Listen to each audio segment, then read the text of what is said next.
이 시간 예배하는 분들을 바라보면서 우리 한번 같이 인사해 보도록 하겠습니다. 더욱더 기도에 힘 쓰십시다. 더욱더 기도에 힘 쓰십시다. 우리가 어려서부터 이제 신앙생활했던 교회를 이제 모교회라고 합니다. 제가 모교회에서 중고등부 교사로 섬길 때 이제 만났던 선생님이 시간이 지나서 이제 장로님이 되셨고, 저는 이렇게 이제 목회자가 되었습니다. 그리고 시간이 꽤 흘러서 그분을 우연히 만나게 이제 되었습니다. 그러다 보니까 이제 함께 봉사했던 그 때를 그리워하면서 또 신앙적으로 이런저런 이야기를 나누다가, 아무래도 이제 제가 목회를 하다 보니까 목회에 도움이 되라고 그 장로님의 개인적인 신앙의 간증을 저에게 들려주었습니다. 그러면서 저에게 물어보는 질문 하나가 있었는데, 목사님 혹시 이런 기도 들어보셨습니까? 인사불성 기도라고 하는 것입니다.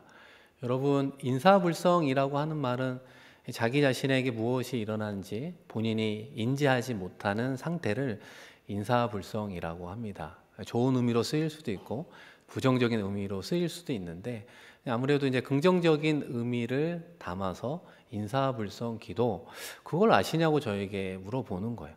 그래서 저는 그런 기도는 들어본 적이 없다고 이렇게 이야기를 하게 되었습니다.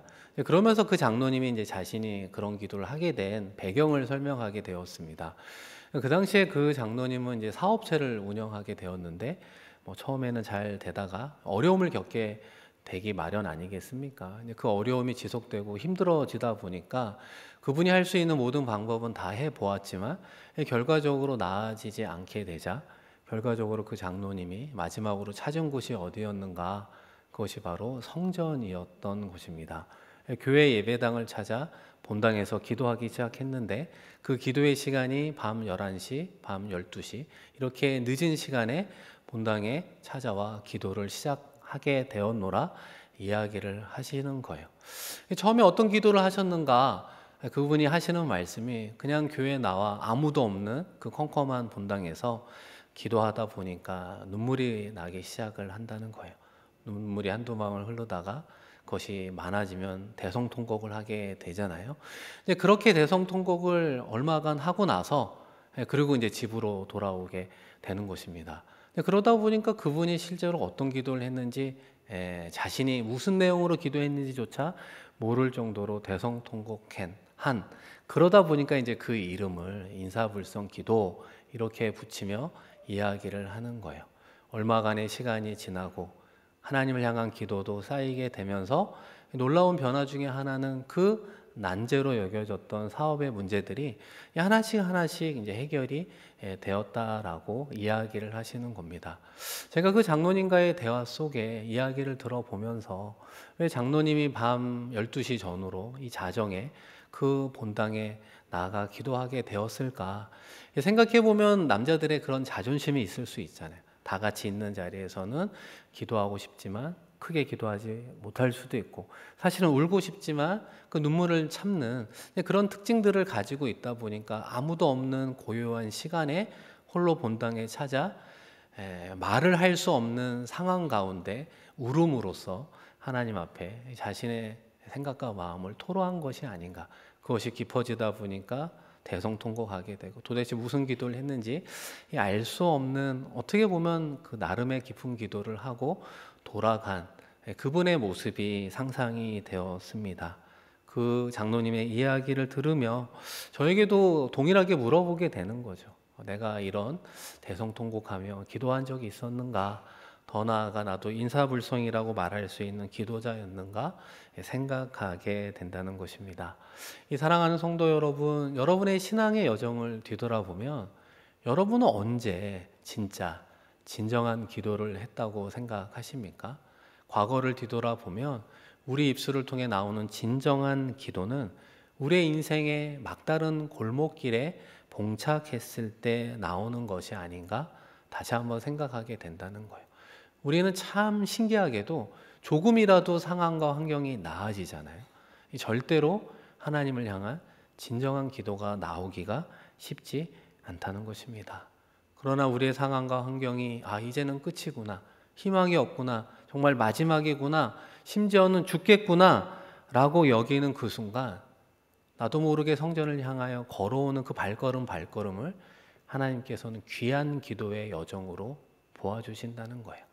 비록 성전에 나와서 어떻게 기도해야 되는지도 모르겠고 무엇을 알아야 되는지도 모르는 상황 가운데 나오는 한마디의 주님, 주여, 하나님, 아버지 이렇게 찾는 한마디의 기도가 그 평상시에 여러 말의 기도보다도 하나님에게는 진정한 기도로 다가가게 된다는 것입니다.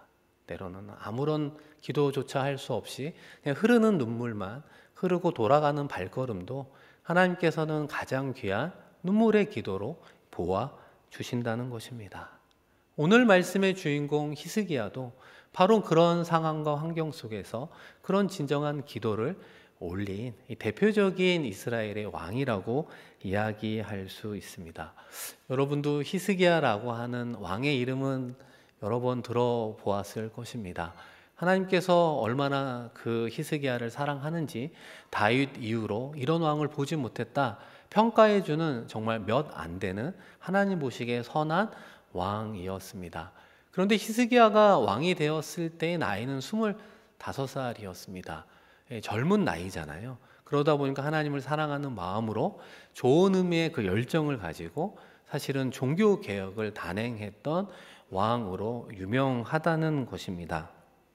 여러 산당들을 제거하고 주상을 깨뜨리고 이 아세라 목상을 찍어버리는 국내적으로는 종교 개혁을 단행했던 거예요. 그러니까 이스라엘의 남유다의 왕이니까 그 왕의 힘을 가지고 그 다음에 주님에 대한 사랑을 가지고 의지를 가지고 종교 개혁을 단행했던 왕이라고 하는 것입니다. 그런 히스기야를 어떻게 평가하는가? 여러분 열왕기하 18장 3절에 보시면 히스기야가 그의 조상 다윗의 모든 행위와 같이 여호와께서 보시기에 정직하게 행하여. 그러니까 성경은 히스기야를 어떻게 평가합니까? 다윗의 모든 행위와 같노라. 이스라엘의 선한 왕의 바로미터가 늘 다윗 아니겠습니까? 다윗과 비슷하다. 다윗과 같은 길을 걸어갔다. 하나님의 놀라운 칭찬이라고 하는 거예요. 하나님 보시기에 사람 보기에 정직한 삶을 히스기야가 살았노라 평가하고 있다는 것입니다. 그러던 히스기야에게 너무나 큰 위기가 찾아오게 되었다는 거예요. 25살의 왕이 되었는데 14년이 지난 39 나이에 그 당시 강대국 아수르라고 하는 나라가 이 사네립이라는 왕이 대군을 이끌고 이 남유다를 침공하게 되었던 것입니다. 가장 큰 이유는 무엇인가? 그동안 남유다의 선대 왕들은 강대국 아수르를 섬겨왔거든요. 그런데 앞서 말씀드린 것처럼 종교개혁을 단행하면서 이 아수르와의 관계도 끊어버리게 되었고 이것을 빌미로 남유다를 침공하게 되었던 것입니다. 그런데 앞서 말씀드린 대로 14년의 시간이 흘렀다고 말씀을 드렸잖아요.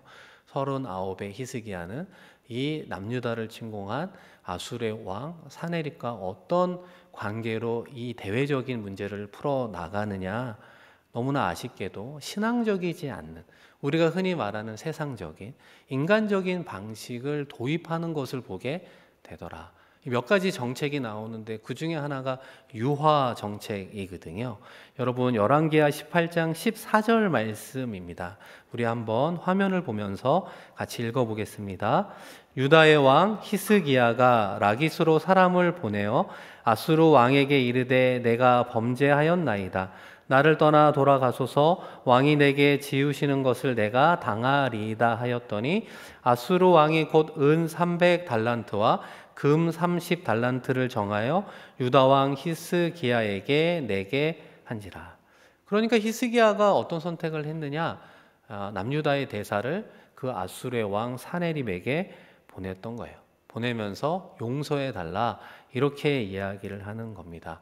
앞서 말씀드린 것처럼 남유다는 약소국, 아수르는 강대국이었으면 세금이나 조공을 바쳐야 되는데 그것을 하지 않았기 때문에 시작된 전쟁 아닙니까? 그래서 그것을 잘못했다, 용서를 빌게 됩니다. 그런데 이런 일에는 말로 용서를 빈다고 해결되는 것이 아니잖아요. 그래서 아수르 왕이 어떤 조공을 바치라고 이야기합니까? 300달란트 은과 근 30달란트를 정하여 유다 왕 히스기야에게 내라, 이렇게 이야기를 하게 된 겁니다. 그러다 보니까 여호와의 전 왕궁 곳간에 있는 금과 은을 모두 빼내어 그 아수르 왕에게 바치게 되었던 겁니다. 여러분, 그 당시 금 30달란트는 지금으로 무게를 환산하면 1톤 정도가 되는 겁니다. 그러니까 1000kg이 넘는 그 수많은 금을 조공으로 바치게 되었던 거예요. 그것이 모자르니까 결국 어디에 은과 금을 벗겨 바쳤겠습니까? 여호와의 전에 있던 은과 금도 모조리 벗겨 바치게 되는, 어떻게 보면은 수치스러운, 치욕스러운 그런 일을 경험하게 되었다는 거예요. 그런데 여러분, 문제는 무엇입니까? 이런 방식이 근본적인 문제 해결이 아니었다는 것입니다. 이 아수르의 왕 사네립이 이렇게 많은 조공을 받았잖아요. 그러니까 1차적으로는 물러났습니다. 그리고 얼마의 시간이 흐른 후 다시 남유다를 침공하는데, 이번에는 랍사게라고 하는 그 대사를 앞세워서 남유다를 침공하게 되었습니다. 이쯤 되면 히스기야도 정신을 좀 차려야 되지 않겠습니까? 우리가 생각하는 것처럼 하나님을 찾는 대목이 나와야 되는데 히스기야가 그렇지 못했던 거예요. 이번에는 어떤 생각을 했느냐? 애굽에게 원병을 요청하게 됩니다. 그런데 이 모든 국제정세를 잘 알고 있는 아수르의 대표 랍사게가 이 소식을 듣고 함께 내려오면서 뭐라고 이야기합니까? 이 애굽은 상한 갈대와 같다. 너희를 도와줄 여건이 되지 않는다는 것입니다. 이 갈대라고 하는 게 바람에 쉽게 흔들리는 식물 아니겠습니까? 이 지팡이로 삼을 수도 없는데 그 갈대가 상해버리면 아무런 도움이 되지 못하는 것 아니겠습니까? 애굽이 마치 상한 갈대와 같은데 어리석은 남유다요, 그 애굽을 의지하느냐, 이렇게 이야기하면서 히스기야와 남유다 백성들에게 이 랍사게가 그들이 알아들을 수 있는 히브리어로 이야기를 하는 겁니다. 남유다요, 이 쥐뿔도 없으면서 무엇을 믿고 까불고 있습니까? 히스기야를 비롯한 남유다여, 누구를 그리고 무엇을 의지하고 있습니까? 그들이 알아들을 수 있는 언어로 이야기를 하자 이 남유다 백성들의 마음은 불안하고 두려움에 휩싸이게 되었던 것입니다. 우리가 생각해 보면 히스기야는 처음부터 끝까지 신앙이 참 좋은 왕인 줄 알았는데, 20대에는 국내적으로 종교개혁을 단행했던 왕이었으나 14년이 지난 이후에는 그의 신앙에 변질 혹은 변화가 생겼는지, 혹은 삶의 지혜가 생겼는지는 알 수 없지만 대외적인 관계의 문제를 흔히 말하는 외교적으로, 세상적으로, 인간적으로 풀어내려고 하는 순간 더 꼬이고 더 어려워지게 되는 것을 보게 된다는 것입니다. 그런 방법으로 할 수 없구나, 히스기야가 깨닫게 되었던 것입니다. 자신의 힘으로는 아무것도 할 수 없음을, 자신의 한계를 인정하게 되고 자신의 능력을, 여러분 의심해 본 적이 있습니까? 내 능력은 출중하다고 생각할 수도 있지만 내 능력으로는 아무것도 할 수 없는 오히려 부정적인 의심을 하는 그 순간 히스기야의 마음속에 작은 것 하나가 남게 되었습니다. 그것이 무엇일까요? 하나님을 향한 작은 믿음 하나, 하나님을 의지하는 작은 의지, 하나님을 신뢰하는 그 작은 신뢰가 빛나고 있었던 것입니다. 그 전까지는 감추어져 있었는데, 젊었을 때는 주님 사랑하는 마음으로 열심히 종교개혁도 했지만 시간이 흘러서 어느 순간 열정도 식어버린 그 마음속에 남아있는 작은 믿음 하나가 다시 한번 히스기야를 깨우게 되었던 것입니다. 이제는 내가 도움을 구할 수 있는 이가 아무도 없을 때 하늘을 향해 하나님을 바라볼 수 있는, 다시 한번 기도할 수 있는 기도자로 나가는 계기가 되었다는 것입니다. 그래서 그 작은 믿음이 히스기야로 하여금 어떻게 행동하게 되었습니까? 여러분, 열왕기하 19장 1절 말씀인데요. 히스기야 왕이 듣고 그 옷을 찢고 굵은 배를 두르고 여호와의 전에 들어가서. 여러분, 히스기야 왕이 이 랍사게의 이야기를 듣게 되었습니다. 옷을 찢고 굵은 뱃을 둘렀다라고 하는 신앙적 의미는 무엇입니까? 회개했다라고 하는 거예요. 여러분, 히스기야가 무엇을 회개했을까요? 내가 20대에는 종교개혁도 단행했던 왕이었으나 시간이 흘러서는 그렇지 않은 방식으로 행하였던 그 모든 것, 하나님을 온전히 믿지 못했던 그 불신앙을 회개하고 내려놓고 다시 한번 시작하겠습니다 라고 하는 히스기야의 신앙 어린 고백으로 그의 기도가 시작되고 있었다는 것입니다. 그런데 여러분, 히스기야의 기도에 또 다른 특징 하나가 있는데요. 이 랍사게가 필두로 남유다를 침공할 때 이 아수르의 왕 사네립이 쓴 그 편지, 공문서를 히스기야에게 보내게 되었습니다. 그런데 그 편지를 들고 여호와의 전에 올라가 그것을 펴놓고 기도하는 특이한 모습을 하나 보게 됩니다. 여러분, 오늘 말씀이 시작되는 14절 말씀인데요. 우리 한번 같이 읽어보겠습니다. 히스기야가 사자의 손에서 편지를 받아보고 여호와의 성전에 올라가서 히스기야가 그 편지를 여호와의 앞에 펴놓고. 히스기야는 지금 랍사게로부터 받은 그 공문서, 편지를 여호와의 전에 들고 올라가 펴놓고 기도하였노라 이야기하는 거예요. 하나님께서 그 편지의 내용을 모르실까 봐 그것을 펴서 들고 기도하는 것이겠습니까? 그렇지 않은 거죠. 그 편지는 어떤 내용입니까? 하나님을 모독하는 편지입니다. 남유다 백성들과 히스기야가 섬기는 그 하나님은 너희들에게 아무것도 할 수 없다는 이 하나님을 향한 모독이 담긴 그 편지를 지금 하나님 앞에 당당히 펴놓고 기도하고 있다는 것이죠. 하나님을 모독하는 이 물증이 바로 여호와의 전, 하나님 앞에 있지 않습니까? 그것을 바라보시고 하나님의 심판을 허락하여 주시옵소서. 히스기야의 기도의 특징을 말없는 기도, 행동하는 기도라고 평하는 이유가 바로 여기에 있습니다. 많은 말로써 기도하는 것이 아니라 그저 하나님께 가장 영향이 될 만한 그 편지를 들고 여호와의 전에 나와 기도하고 있다는 것입니다. 그 편지를 손에 들고 기도한 내용이 오늘 본문 말씀에 기록되어 있는데요. 그 기도의 핵심을 어떻게 이야기하고 있습니까? 여러분, 19절 말씀에 보시면 우리 하나님 여호와여 원하건대 이제 우리를 그의 손에서 구원하옵소서. 그리하시면 천하만국이 주 여호와가 홀로 하나님이신 줄 알리이다 하니라. 이 히스기야의 기도의 초점은 하나님, 저와 우리의 백성을 살려주십시오, 구원해 주십시오라고 하는 게 초점이 아니라고 하는 것입니다. 14절부터 19절 말씀을 여러 번 다시 한번 쭉 읽어보시면 이 말씀을 통한 히스기야의 기도의 핵심은 하나님의 훼손된 명예를 회복하소서.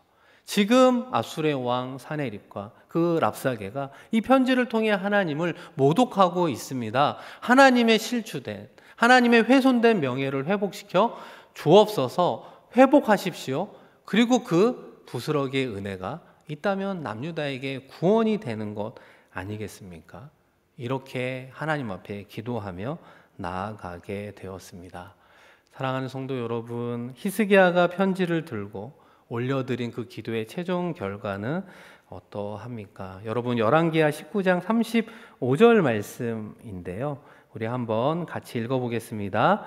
이 밤에 여호와의 사자가 나와서 아수르 진영에서 군사 18만 5천 명을 친지라. 아침에 일찍이 일어나 보니 다 송장이 되었더라. 참 놀라운 기적이 말씀 가운데 기록이 되어 있습니다. 다시 아수르로 돌아가는 그 군사 18만 5천 명이 무슨 이유인지는 알 수 없지만 하루아침에 다 죽어 송장이 되었노라.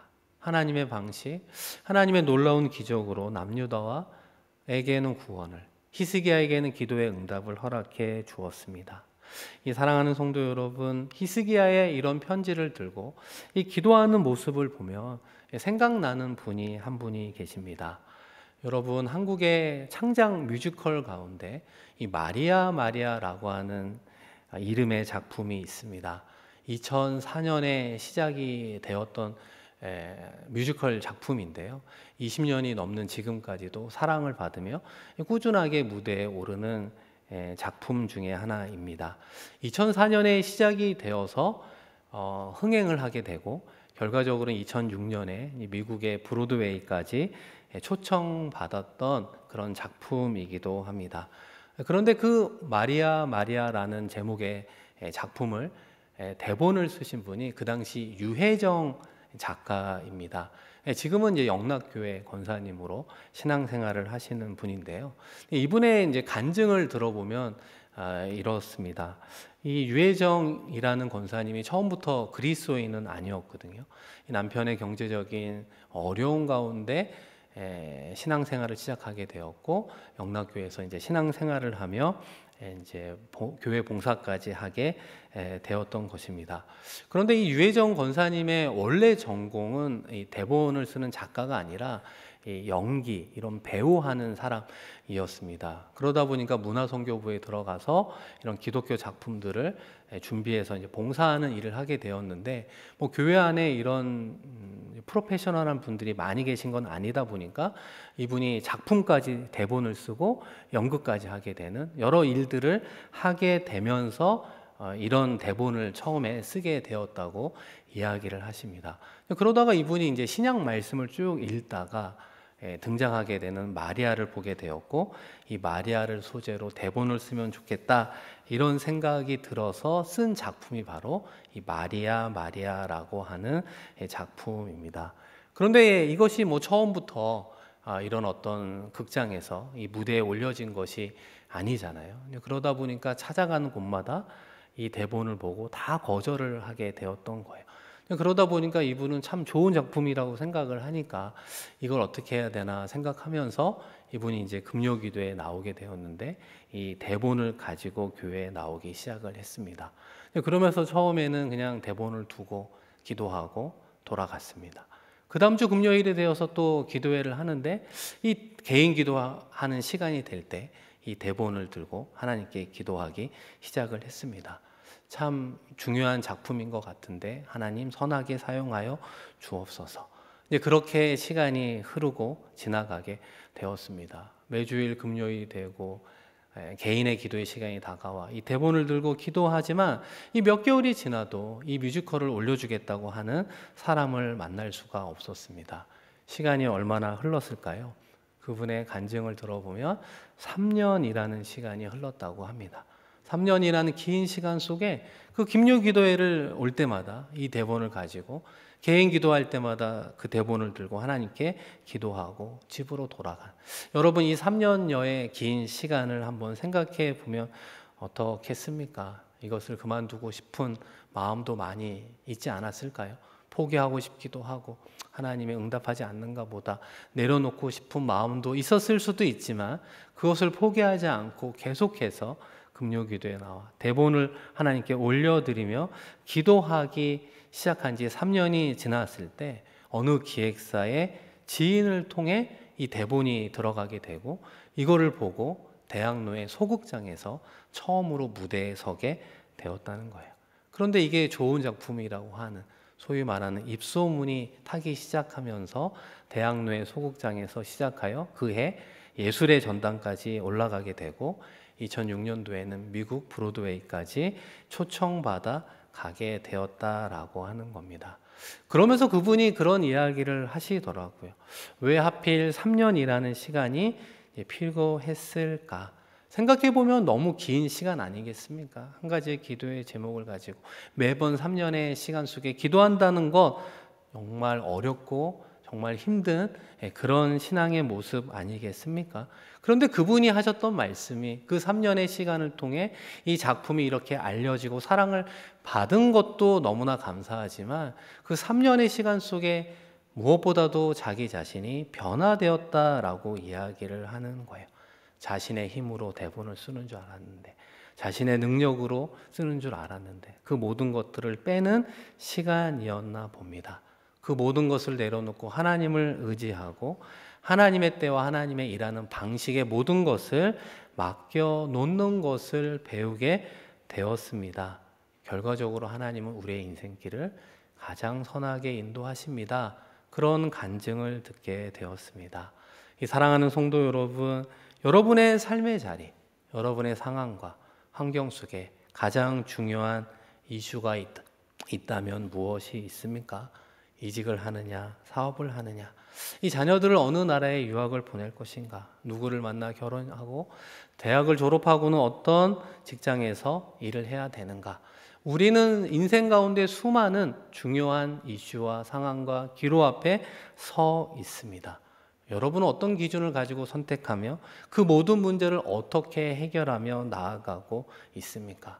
돌이켜보면 아직도 우리의 힘이 빠지지 않아서 여전히 내 힘을 의지하고 여전히 내 능력을 의지하고 내 계획 따라 움직이려고 하고 있지는 않습니까? 그러면서 이루어지는 기도 가운데는 하나님의 응답이 더딜 뿐임을 오늘 우리에게 하나님은 말씀하고 있다는 것입니다. 우리의 힘을 빼고 우리의 계획을 내려놓게 하며 우리의 고집을 꺾게 만드시는 것 같습니다. 그 상태에서 올려드린 기도 가운데 하나님께서 들으시고 선하게 인도하더라. 다시 한번 우리의 한계를 인정합시다. 우리의 능력을 한 번 더 의심해 봅시다. 그리고 우리 마음속에 남아있는 그 작은 믿음이 우리로 하여금 어떤 신앙인으로 살아가게 하는가, 그 믿음 따라 순종해 봅시다. 그리고 나서 우리에게 가장 중요한 이슈를 하나님 앞에 올려드려 기도해야 되는 것 아니겠습니까? 당면한 우리의 문제를 하나님 앞에 올려 기도해야 되는 것 아니겠습니까? 사랑하는 우리의 자녀들의 인생을 하나님께 올려 기도해야 되는 것 아니겠습니까? 사랑하는 성도 여러분, 전능하신 하나님께서 히스기야의 기도에만 응답하신 것이 아니라는 거예요. 유혜정 권사님의 기도에만 응답하신 것이 아니라는 거예요. 지금도 우리의 기도를 들으시고 그 응답을 하나님은 준비하고 있습니다. 우리 마지막으로 열왕기하 19장 20절 말씀인데요. 우리 한번 화면을 보면서 같이 읽어보겠습니다. 아모스의 아들 이사야가 히스기야에게 보내 이르되 이스라엘 하나님 여호와의 말씀이 네가 아수르 왕 사네립 때문에 내게 기도하는 것을 내가 들었노라 하셨나이다. 사랑하는 성도 여러분, 하나님은 우리의 기도를 듣고 계십니다. 히스기야의 기도에 하나님은 내가 너의 기도를 들었노라, 네가 기도하는 것을 보았노라. 그리고 하나님의 때 하나님의 방식으로 역사하셨던 것 아니겠습니까? 혹시라도 오랫동안 기도했는데 더딘 하나님의 응답으로 인해서 낙심하고 실망하여 중단된 여러분의 기도가 있습니까? 다시 한번 그 기도를 하나님께 올려드립시다. 그리고 하나님의 선한 인도하심이 있을 때까지 기도하겠습니다 라고 하는 그 믿음으로 나아가 우리가 속한 삶의 자리에서 베푸시는 하나님의 선한 응답을 경험하는 데 승리하는 저와 여러분 되기를 주님의 이름으로 축원드립니다. 우리 이 시간 함께 말씀을 기억하며 기도하겠습니다. 히스기야의 모습 가운데 젊었을 때 행했던 종교개혁의 아름다운 모습도 있지만 그의 인생의 연수가 길어지면 길어질수록 오히려 세상의 방식을 선택했던 연약한 모습도 있었습니다. 그러나 그 가운데 경험한 한계와 능력을 의심하는, 힘이 빠지는 가운데 다시금 하나님 앞에 서는 모습처럼 우리도 하나님을 전적으로 의지하겠습니다. 기도하는 우리가 되었으면 좋겠습니다.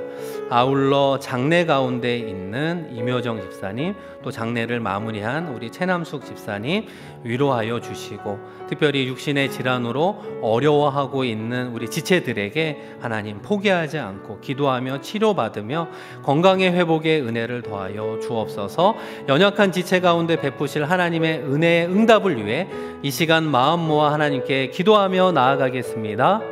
하나님 아버지, 이 시간 이 자리에 우리 모두를 불러주시고 하나님을 예배하는 예배자로 세워주시니 고맙고 감사합니다. 하나님을 찬양하는 찬양자로, 기도하는 기도자로, 하나님을 예배하는 예배자로 날마다 승리하는 우리 모두가 되게 하여 주시옵소서. 아버지 하나님, 주님을 사랑하며 행하는 우리의 모든 모습들이 때로는 내 의와 내 공로와 내 능력으로 행하고 있는 것은 아닌가. 다시 한번 뒤돌아보는 우리 모두가 되게 하여 주시고, 모세를 40이 아닌 80에 사용하신 것처럼 히스기야가 다시 한번 한계를 인정하고 자기의 능력을 내려놓으며 자기의 고집을 꺾으며 다시 한번 하나님만 섬기는 마음으로 기도했을 때 응답해 주신 것처럼 우리도 주님을 그런 마음으로 바라보며 나아가게 하여 주시옵소서. 우리의 인생의 중요한 문제를 하나님께 올려드립니다. 우리의 계획도, 아버지 하나님, 우리의 자녀의 문제도, 자녀의 인생도, 가장 시급한 문제도 하나님께 올려드리오니 하나님 받아 흠양하여 주시옵소서. 다시 한번 우리를 기도를 들으시는 하나님, 들으시고 보시는 하나님, 기도의 응답을 준비하시는 하나님이 우리의 하나님 아버지임을, 선하신 하나님이심을 믿음으로 고백하며 나아가는 우리 모두가 되게 하여 주옵소서. 장래로 아버지 하나님 고통당하는 분, 아버지 슬퍼하는 우리 유가족들을 위로하여 주시며, 아버지 하나님 육신의 질환으로 고민하며 걱정하며 힘들어하는 모든 분들 가운데 하나님께서 위로하시고 함께하여 주시며 회복의 은혜와 은총을 더하여 주시옵소서. 주님 바라보며 나아갑니다. 주님 도와주시옵소서. 하나님 아버지, 오늘 이 시간 하나님을 찬양하며 기도하며 예배자로 서게 하시니 고맙고 감사합니다. 삶의 모든 자리에서도 오직 하나님만 바라보며 의지하며 믿으며 기도하는 데 승리하는 우리 모두가 되게 하여 주시옵소서. 히스기야가 그 편지를 들고 하나님 앞에 기도하듯이 우리 인생의 가장 큰 문제, 관계의 문제, 재정의 문제, 자녀의 인생의 문제를 온전히 하나님 앞에 올려드릴 수 있는 우리 모두가 되게 하여 주시옵소서. 이 시간 교회 안에 연약한 지체를 위해서도 마음 모아 기도합니다. 장래 가운데 슬퍼하는 유가족들을 위로하여 주시며 원치 않는 육신의 질환 가운데 아파하며 힘들어하는 이들에게 하나님의 치료의 강선을 바라여 주시고 회복의 은혜와 은총 더하여 주셔서 싱가포르 한인교회에 속한 모든 지체들이 주 안에서 강건해지는 은혜와 축복 누리게 하여 주옵소서. 감사드리며 귀하신 예수 그리스도의 이름으로 축복하며 기도드립니다. 아멘.